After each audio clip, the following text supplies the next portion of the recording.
The Office is one of the most successful TV shows ever created. With the final episode ending in May 2013, The Office is still one of the most watched shows on Netflix.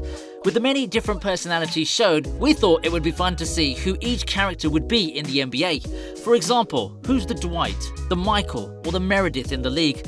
We've had so much fun making this video and we really hope you like it too. Be sure to stick around until the end as we announce the Toby of the NBA. Before we get started, we want to point out that each NBA player was picked mostly based upon similar personalities along with similar life experiences. The players may or may not have similar relations to those in The Office. So with that being said, let's get into it.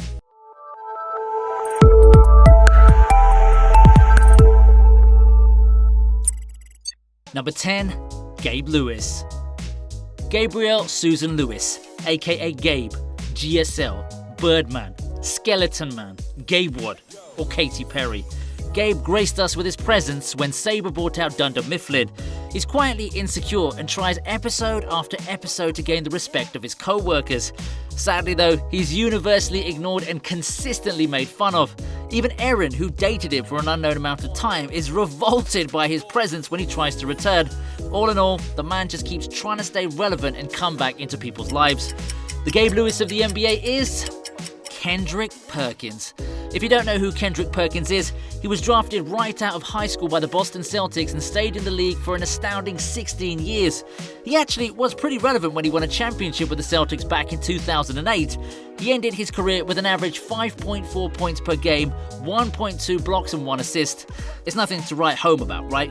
Kendrick Perkins is undoubtedly the Gabe of the NBA because his persistent need to stay relevant. He seeks the approval of LeBron on what seems like a daily basis and talks about every NBA player as if he's up there in the GOAT debate. His opinion is usually laughable. He brings up old beefs and talks badly about most of his teammates, including the ones that he won with. Like Gabe, he's always looking to report someone to corporate, aka ESPN. He seeks respect from his old colleagues, but it seems like they universally ignore him. For this, Kendrick Perkins is the Gabe Lewis of the NBA.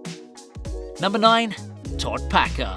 Packer, Pac-Man, Paxter, whatever you want to call him, Todd Packer has to be the most hated character on the show.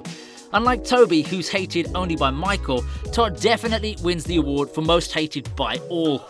Hey, what has 2 thumbs and hates Todd Packer? This guy. He immediately makes individuals feel uncomfortable and makes enemies pretty quickly. As an outside sales rep, Todd occasionally stops in the office. He often offends multiple employees with his obscene, disrespectful jokes, which often reflect his misogynistic and homophobic views. You should write a book. Since when did you learn how to read? I do know how to read, though. Yeah, you know how to read a menu.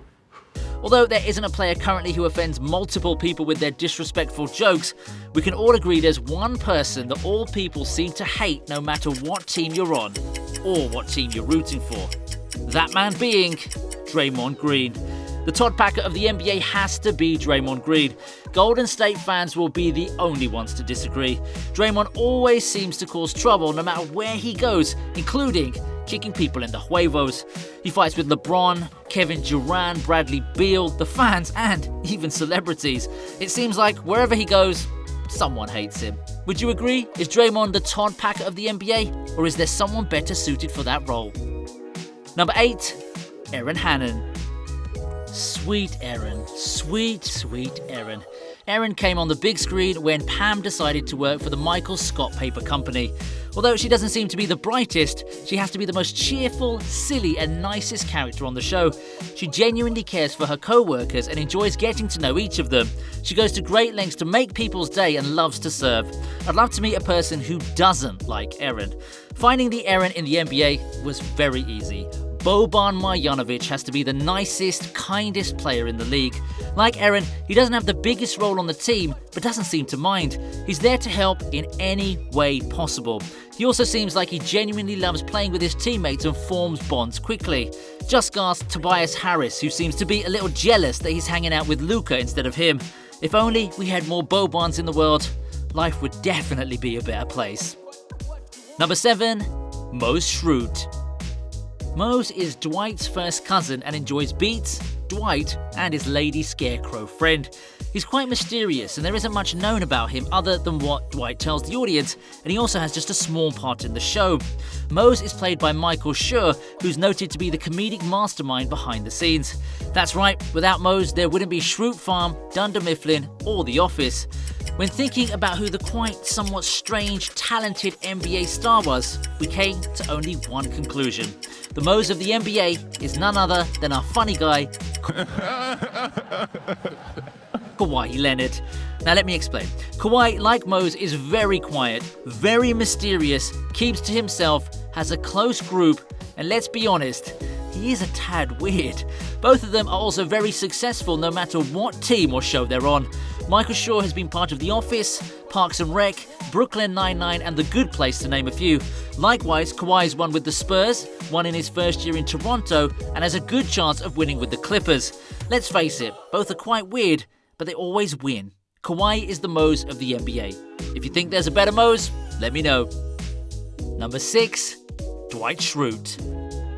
Dwight, D-Money, Mr. Poop, Recyclops, Samuel L. Chang, or assistant to the regional manager. Dwight Schrute is one of the best things to happen to the show. Dwight, the owner of SCHRUTE Farms, owner of the Office building, and lover of Beats and Angela, brings life to this show. His most dominant qualities include his loyalty, his determination to be the best, and his ability to succeed in many business ventures. Although some might laugh, he successfully is the top performer every year, he operates and runs a huge farm, he owns a business park, and runs a B&B. Although he isn't taken seriously throughout the show and gives us multiple reasons why, he is good at his job. He continues to be the best salesman throughout the show. So for that reason, the Dwight Schrute of the NBA has to be Kobe Bryant. R.I.P. Black Mamba. With no disrespect to the Mamba, we think Dwight and Kobe have very similar characteristics. Let me explain this one, okay? Like Dwight, Kobe played for the same team his whole career. We'll just forget that Dwight worked at Staples just for a few moments, okay? He continuously showed his respect and loyalty towards his team. Both men, although successful, rubbed people the wrong way. You either seem to love them or hate them. Another thing important to note was that both men hated people that didn't live up to their potential. Dwight hated the fact that Jim was so lazy at his job, and likewise, Kobe had issues with players that didn't come to compete. They both saw greatness in their profession and did win multiple times. So when describing Dwight to David Wallace, Sensei adds, "But I gotta hand it to him, he's one of the most tenacious and determined men I've ever met." I believe that sentence could be described for both the lives of Kobe Bryant and Dwight Schrute. Number 5, Meredith Palmer. Meredith Palmer, Dunder Mifflin's supplier relations rep. When it comes down to it, Meredith is there if you're looking for a good time. As a single mom, she finds her happiness in drinking. She'll find any excuse to drink at work and seems to love life. Meredith has an unfortunate habit of suffering various misadventures. She's contracted herpes, was hit by Michael's car, had her pelvis broken, had her hair set on fire, caught head lice, and been bitten by a bat, a rat, and a raccoon, all on separate occasions, and had to get rabies post-exposure treatment. Knowing this, the Meredith of the NBA seems to be J.R. Smith. He shares the same love of the bottle and always seems to be having a hard time. He's not the main character on the court, but brings out some good entertainment. He seems like he'd be fun to hang out with, but may not be trusted with a hard decision. Number 4, Michael Scott. Michael Scott, aka Michael Scott, Date Mike, Prison Mike, Caleb Crawdad, Orville Tutenbacher, Michael Klump, or Ryan Girlfriend. Honestly, where would we be without Michael? Michael seamlessly holds the office together and at the same time causes most of the problems. As a former successful salesman, Michael was promoted to lead the Scranton branch as regional manager. He loves his job, he loves the people around him, and he really enjoys being the center of attention. He has high energy and enthusiasm and really likes being around people. He knows paper almost better than anyone else and is the character that makes the show so successful. Most fans will agree that once he left, the show just wasn't the same. But he often struggles with decisions, he fails sometimes, has a hard time with people not liking him, and often overthinks things. But somehow in each episode, he still pulls through in the end. And that's why the NBA Michael Scott seems to be none other than the king himself, LeBron James. Just think about it. LeBron loves being the center of attention. He seems to really love his job, and the NBA just wouldn't be the same without him. He also seems to be the center of attention and criticism for ESPN. So love him or hate him, it seems like he does pull through in the end. What are your thoughts on that one? Who do you think the Michael Scott of the NBA is? Number 3, Darryl Philbin. Darryl, Reg, Regis, Darryl Roger, or Meta Rogers. Darryl Philbin is highly underrated.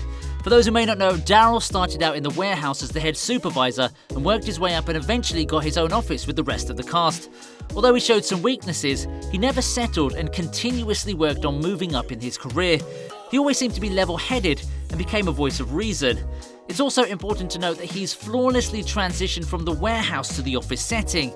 It didn't seem like he had any trouble moving on from one environment to the next. He was a natural leader and brought many good ideas to the table, although some were ignored. Towards the end of the show, Athlete, the sports marketing company Jim and his friends had started, took note of Darryl's promising future and hired him. Now, when looking at current NBA stars to compare him with, we concluded that Luka Doncic is the Darryl of the NBA. Luka Doncic, although only having 2 years in the NBA, has shown true leadership and superstar abilities. So like Darryl, he transitioned from a department, or in his case, a different league. He thrived in the EuroLeague and flawlessly transitioned to play in the NBA. We can tell he's a natural leader and continues to become better and better each day. Also, just like Darryl, how can you not be a fan? Number 2, Jan Levinson. Jan Levinson Gould was a complicated character on the show. She's extremely self-confident and strong-willed. She makes sure she speaks her mind even if it's unpopular and goes after all of her goals. Sometimes she's too cold, too insensitive, and too dominant. Sometimes she has a hard time handling her emotions and lashes out. She has a hard time dealing with Michael and feels like he weighs her and the company down. Although she's very capable and successful, many people choose to stay away. The Jan of the NBA is Kyrie Irving. Kyrie, who's very talented and successful, sometimes rubs people the wrong way. Although he won a championship in Cleveland with LeBron, it's rumored that he didn't like being number 2 and wanted to do something on his own. He asked to be traded and went to the Boston Celtics. Since then, he's caused problems internally with the Celtics and now the Nets, who he's currently playing with. He, like Jan, isn't afraid to speak his mind on conspiracy theories or the current political environment. He was one of the few players that opted not to join his team in Orlando. He seems to be strong-willed and willing to stand for what he believes in. All in all, most teams would agree that Kyrie can play basketball at the highest level, but is it worth it to have him on your team? Toby is in HR, which technically means he works for corporate, so he's really not a part of our family. Also, he's divorced, so he's really not a part of his family. Number 1, Toby Flenderson. Last but not least, and who you've been waiting for, Toby Flenderson. Toby Flenderson, our beloved HR rep and the worst person in the world, according to Michael. Toby spends his days at Dunder Mifflin in the annex with Kelly and Gabe because Michael didn't want to see his stupid face. He often gets humiliated in meetings and gets left out of parties. Michael hated him so much he gave extra money for Toby's going away party. The funny thing is, Paul Lieberstein, who plays Toby, is actually a writer and director of the show, so really he's the one creating his own pain. He's the one that writes the scripts and leaves himself out of the parties. So for that reason, the Toby of the NBA is James Harden. According to Ranker.com, James Harden was ranked as the number 1 most hated NBA player by fans. Although he continuously delivers game after game, most fans despise him and his game. They state that he lives at the free throw line, he travels every time he does his step back, and flops every time he goes into the lane. Unlike Russell Westbrook, LeBron James, or Zion Williamson, he doesn't spend his time doing high-flying dunks. His game is a little slower, and he likes to get the majority of his points from the free throw line. He, like Toby, just seems to kill all of the fun. There you have it, folks. If you like this video, be sure to hit that like and subscribe button. If we get 50 likes on this video, we'll release a part 2. Until then.